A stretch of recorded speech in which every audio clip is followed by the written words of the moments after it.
Tuhan yang juga saya kasihi, jauh-jauh dari Jawa, hanya karena ayu biaya mahal sekali. Tiket PT Jawa sekarang pagi pulang itu sekitar 5 juta, 6 juta, hanya untuk menikah. Mahal.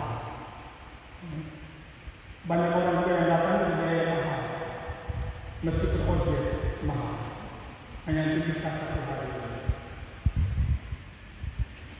Jadi perkawinan kami itu mahal.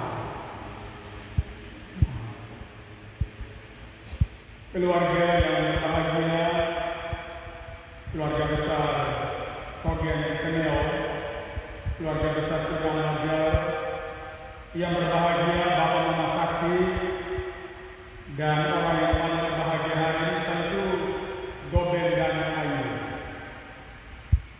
Tentang cinta, ada seorang psikolog yang menulis demikian.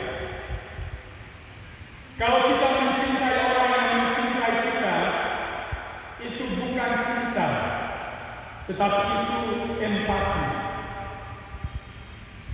Kalau kita mencintai orang itu hanya karena harta, hanya karena uang, maka itu bukan cinta, tetapi itu hanya sebuah ketertarikan. Kalau kita mencintai orang itu hanya karena penampilan lahiriahnya, maka itu bukan cinta, tapi itu hanya sebuah obsesi. Kalau kita mencintai orang itu hanya karena kebaikannya, maka itu bukan cinta, tapi itu hanya sebatas mengagumi. Makanya banyak pengagum gelap. Dan kalau kita mencintai orang itu hanya karena pandangan pertama, maka itu bukan cinta, tapi itu hanya gairah sesaat.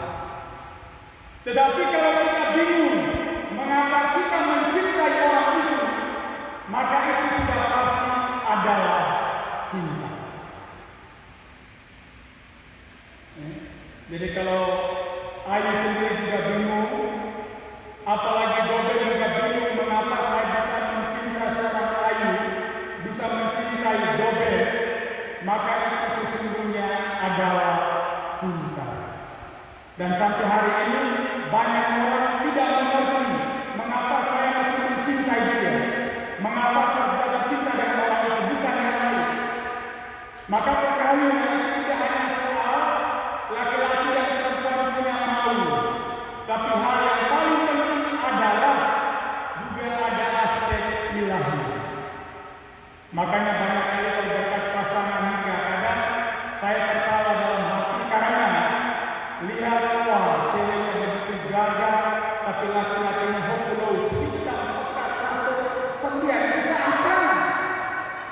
Satu bertanya, mana suka apa dari dia? Romo tidak tahu karena punya hati Romo. Yang cuma tahu adalah hati, karena ini soal perkara hati. Maka saya heran mengapa ada semua dengan Goben.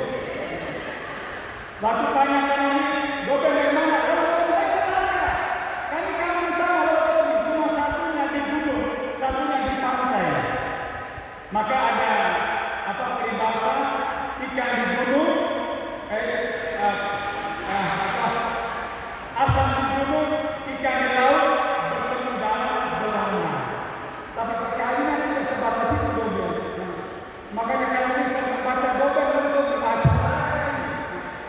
Siapa juga pernah menyangka bahwa nanti kalau Ayu itu punya calon orang hanya bedanya satunya di gunung, satunya di gunung, satunya di pantai. Jadi perkawinan ini bukan soal aspek misteri ya, tidak hanya soal laki-laki dan perempuan punya mau, tapi ada aspek misteri, ada unsur ilahi. Tuhan pun bekerja di dalam diri kedua saudara kita ini. Oleh karena itu perkawinan dan apapun yang terjadi dalam hidup ini selalu dalam rencana Tuhan. Tidak ada yang namanya kebetulan. Dan 5 tahun saya pikir waktu yang cukup bagi Ayu dan Goben untuk memastikan langkah kami. Mereka pacaran kurang lebih 5 tahun dan hari ini mereka membulatkan keputusan mereka untuk berlangkah lebih jauh. Menariknya bahwa moto dari Dobel dan Ayu adalah kekasihku kepunyaanku, dan kepunyaanku adalah dia yang menggembalakan domba di tengah-tengah bunga batu. Ini diambil dari kitab Kidung Agung. Itu tulisan Salomo yang berisi tentang pujian di antara suami dan istri. Saya pikir baik bacaan pertama dan juga Injil hari ini itu ada kesinambungannya.